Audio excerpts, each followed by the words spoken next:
Operons are found only in prokaryotes. Now, what is this operon? Operon is a group of functionally related genes.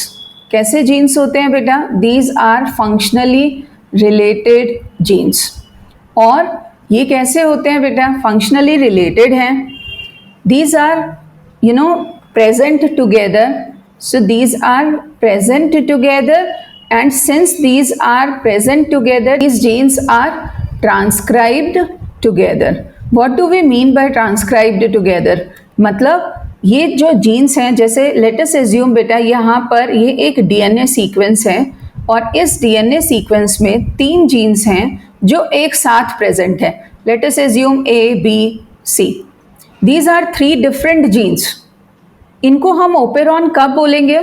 अगर ये functionally related हैं. जैसे मान लो glycolysis step है, आपने class 11th में glycolysis पढ़ा था बेटा. तो ग्लाइकोलिसिस के केस में क्या होता है? Glycolysis is a process of breakdown of glucose.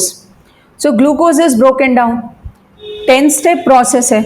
तो जब ग्लूकोज का ब्रेकडाउन शुरू होता है तो वो जो एंजाइम्स है उन सब की ग्लाइकोलिसिस में ज़रूरत पड़ती है. या फोटोसिंथेसिस के जितने भी एंजाइम्स हैं वो सब कैसे हैं? They all are functionally related. समझ में आया बेटा? तो जो भी जीन्स हैं वो कैसे हैं? फंक्शनली रिलेटेड हैं. उनकी किसी एक पर्टिकुलर टाइम पर ज़रूरत पड़ती है. वी कैन से कि required together, required at the same time, they are required at the same time. जैसे ग्लाइकोलिसिस के टाइम चाहिए या फोटोसिंथेसिस के लिए चाहिए. और एक बहुत सिंपल सा एग्जाम्पल, जैसे आप घर में देखते हो बेटा, घर में एक मसालदानी होती है, मसालेदानी होती है ना, जिसमें मसाले रखे जाते हैं सारे. तो उसमें एक ही वो बॉक्स होता है जिसमें अलग अलग पार्ट्स होते हैं जो किसके लिए हैं? मसाले रखने के लिए होते हैं. तो वो क्यों बेटा सारे मसालों को ही साथ में रखा होता है? क्या आपने कभी मसालेदानी में चीनी या चाय की पत्ती रखी देखी है? उसमें सिर्फ मसाले होते हैं. तो वो मसाले एक साथ क्यों रखे हैं? क्योंकि जब भी आप कुछ बनाते हो, आप सब्जी बनानी है या आपको कोई भी तड़का लगाना है, तो आपको मसाले ही चाहिए. तो वो मसाले एक साथ चाहिए होते हैं, इसलिए उनको एक साथ एक उसमें रख दिया जाता है. आप अपना पेंसिल बॉक्स रेडी करते हो तो पेंसिल की जो किट आती है उसमें आप क्या रखते हो? अपने पेन, पेंसिल, स्केल, वो सारी चीज़ें जो आपको एक टाइम पर ज़रूरत पड़ती है. तो वो सब कैसे हैं? फंक्शनली रिलेटेड है ना. वो एक स्टेशनरी आइटम है जो आपका रिलेटेड है. हम अपनी कबर्ड भी इसी तरीके से अरेंज करते हैं कि जो फंक्शनली रिलेटेड हैं वो जो एक जैसे हैं या जिनकी ज़रूरत एक टाइम पड़ती है हम उनको एक साथ रखते हैं.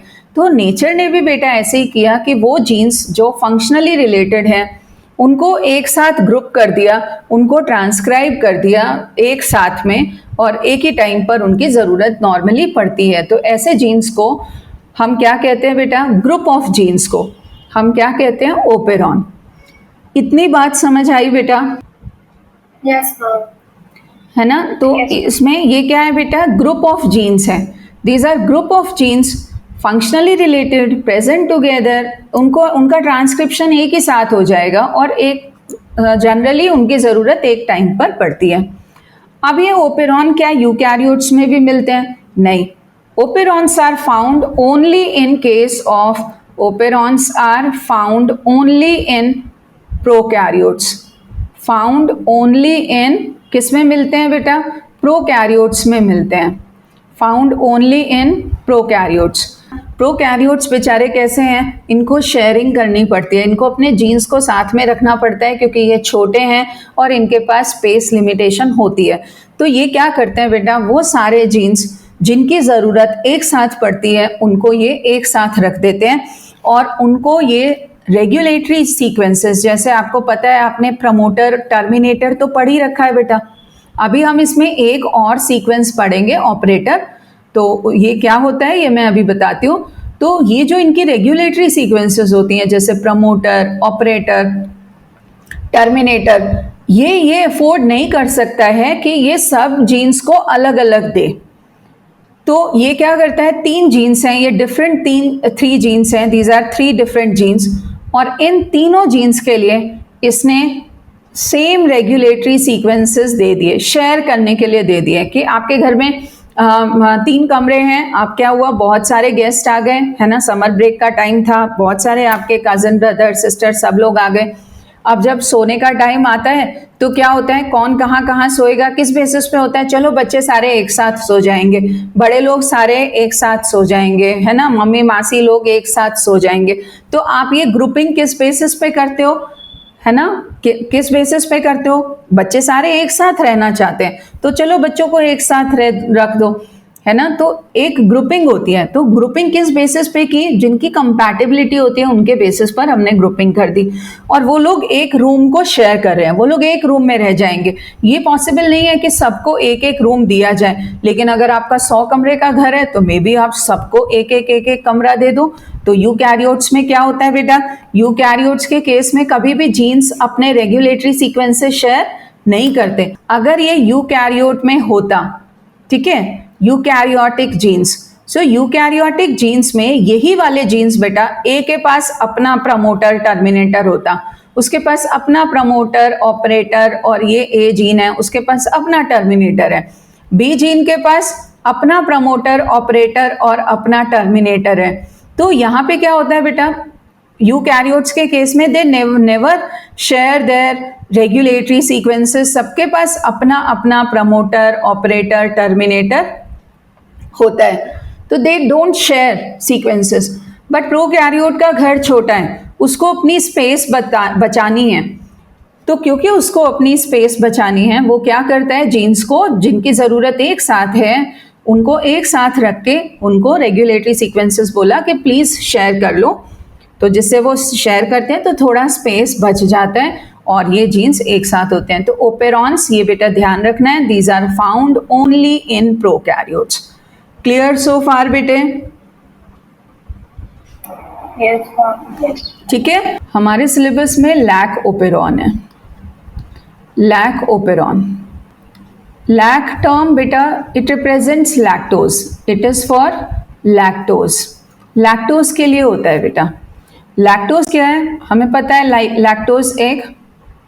लैक्टोज एक कार्बोहाइड्रेट है ना, और कार्बोहाइड्रेट्स क्या होते हैं बेटा, कार्बोहाइड्रेट्स प्रोवाइड एनर्जी, है ना, ये क्या करते हैं, प्रोवाइड करते हैं क्या, एनर्जी। और जब हम कह रहे हैं कि हम ओपेरॉन की बात कर रहे हैं, इसका मतलब हम प्रोकैरियोट्स की बात कर रहे हैं, क्योंकि operons are not found in eukaryotes. तो होता क्या है बेटा, लेट अस एज्यूम हमारे पास एक बैक्टीरियल सेल कल्चर है बेटा, बैक्टीरिया को हम कल्चर कर सकते हैं। तो ये एक पेट्री प्लेट है और इस पेट्री प्लेट में हमने क्या ऐड किया बेटा, इसमें हमने न्यूट्रिएंट मीडिया डाल दिया और इस न्यूट्रिएंट मीडियम डाला और इस न्यूट्रिएंट मीडियम में हम बैक्टीरियल सेल्स को कल्चर कर रहे हैं। So this is a bacterial cell culture. अब बैक्टीरिया को तो बेटा उसको सोर्स ऑफ एनर्जी चाहिए। अब सोर्स ऑफ एनर्जी के लिए लेट अस एज्यूम आपने क्या डाला है बेटा, सोर्स ऑफ एनर्जी के लिए आपने क्या किया बेटा, source of energy first case में आपका क्या है बेटा, आपने ग्लूकोज डाला, ठीक है, सिर्फ ग्लूकोज डाला और ग्लूकोज इज एडेड और लैक्टोज इज एब्सेंट, ठीक है, मतलब आप उसको लैक्टोज नहीं दे रहे हो, लैक्टोज इज नॉट एडेड। तो इन दिस केस क्या होगा बेटा, when lactose is not added तो लैक्टोज का ब्रेकडाउन होगा ही नहीं, है ना। कार्बोहाइड्रेट्स एनर्जी कैसे देते हैं बेटा, कार्बोहाइड्रेट्स का ब्रेकडाउन होता है। जैसे आपको पता है रेस्पिरेशन क्या होता है, respiration is basically breakdown of glucose. So glucose is the instant source of energy, so when glucose is broken down then energy is produced. तो यहाँ पर एक केस क्या है बेटा, जब आप ग्लूकोज को ऐड कर रहे हो as source of energy, lactose नहीं डाल रहे हो, तो जब आप लैक्टोज डाल नहीं रहे हो तो लैक्टोज नहीं डालोगे तो लैक्टोज का ब्रेकडाउन भी नहीं होगा क्योंकि है ही नहीं, तो लैक्टोज ब्रेकडाउन होना ही नहीं है। तो जो एंजाइम्स होते हैं बेटा, enzymes for breakdown of lactose are not required, उसके एंजाइम्स की ज़रूरत ही नहीं है। क्यों? क्योंकि लैक्टोज है नहीं। तो इसके लिए जो जीन्स होंगे ना, अब एंजाइम तो प्रोटीन होता है बेटा, तो एंजाइम किससे बनते होंगे, जीन्स से बनते होंगे। तो इसका मतलब उन जीन्स की ज़रूरत नहीं है। और वो जीन्स कैसे रहते हैं बेटा, genes remain switched off. Genes कैसे रहते हैं बेटा, genes remain switched off. But second situation देखते हैं कि यहाँ पर बेटे आपने जो सोर्स ऑफ एनर्जी लिया है वो आपने अब की बारी ग्लूकोज नहीं डाला, आपने क्या डाला है बेटा, lactose is added. Lactose is added as a source of energy. तो जब आप लैक्टोज डालोगे बेटा तो अब तो बैक्टीरिया को लैक्टोज ही ब्रेक डाउन करना पड़ेगा क्योंकि आपने ग्लूकोज नहीं डाला, लैक्टोज डाला है. तो यहाँ पर जो एंजाइम्स होंगे, enzymes for breakdown of glucose, enzymes for breakdown of glucose नहीं, lactose, for lactose are required, है ना, क्योंकि अब आपने लैक्टोज डाला है as a source of energy. तो अब जीन्स को एंजाइम बनाना पड़ेगा, जीन्स को आरएनए बना करके प्रोटीन बनाना पड़ेगा, एंजाइम्स प्रोटीन होते हैं. तो अब हम कहते हैं कि जीन्स एक्टिव हो गए बेटा, जीन्स आर एक्टिव और वी कैन से और स्विच्ड ऑन, और स्विच्ड ऑन. सो जीन्स बेटा कब एक्टिव और इनएक्टिव होते हैं, दैट इज डिपेंडेंट ऑन कि उनका रिक्वायरमेंट है या नहीं है. अगर जीन्स का प्रोडक्ट की ज़रूरत है तो जीन एक्टिव होगा, अगर प्रोडक्ट की ज़रूरत नहीं है तो जीन स्विच्ड ऑफ रहेगा. जैसे हमारी बॉडी में बेटा जब ब्लड शुगर लेवल हाई होता है तब इंसुलिन जीन एक्सप्रेस होती है, मतलब इंसुलिन जीन इंसुलिन बनाती है ब्लड शुगर लेवल को डाउन करने के लिए. लेकिन अगर हमारा blood sugar level already down है तो इंसुलिन जीन क्यों एक्टिव होगी बेटा, तब वो क्यों प्रोटीन बनाएगी, तो वो जीन उस समय में स्विच्ड ऑफ रहती है. ये बात समझ आई बेटा?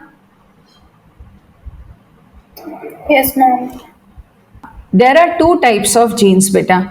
One is housekeeping genes. Housekeeping genes. These genes are also called constitutive genes. These are the genes which are expressed all the time.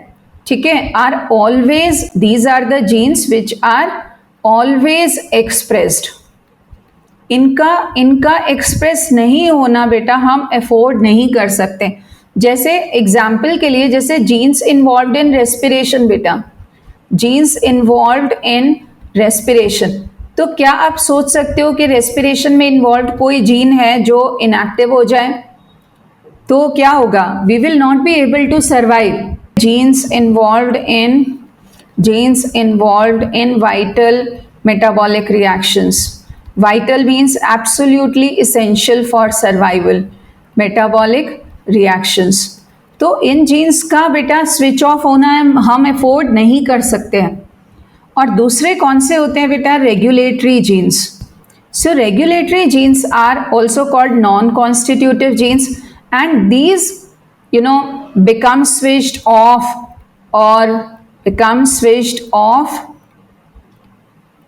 or switched on depending on the requirement.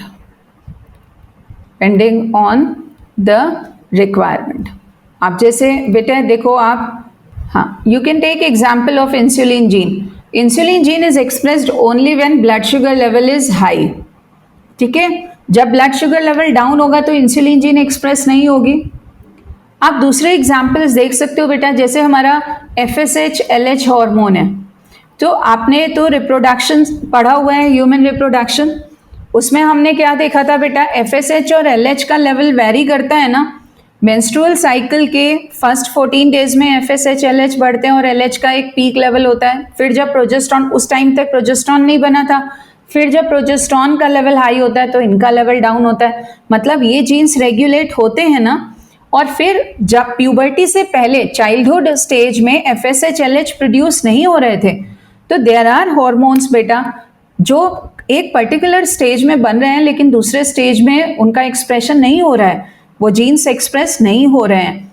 तो there are jeans. या फिर बेटा आप example लो, जैसे frog में Metamorphosis होती है, तो फ्रॉग में क्या होता है, जब टैडपोल से एडल्ट बनता है तो उस टाइम में बहुत सारे जीन्स ऐसे होते हैं जो स्विच ऑफ होते हैं, कुछ जीन्स होते हैं जो स्विच ऑन होते हैं. तो during growth and development some genes get switched off, some become switched on. But respiration के जीन्स तो वो तो हमेशा एक्सप्रेस होते रहते हैं, उनको तो नहीं हो सकता ना कि उनको हमने थोड़े टाइम के लिए स्विच ऑफ कर दिया। समझ आया बेटा? तो there are two types of genes, housekeeping and regulatory genes. Clear so far बेटे? Yes, ma'am.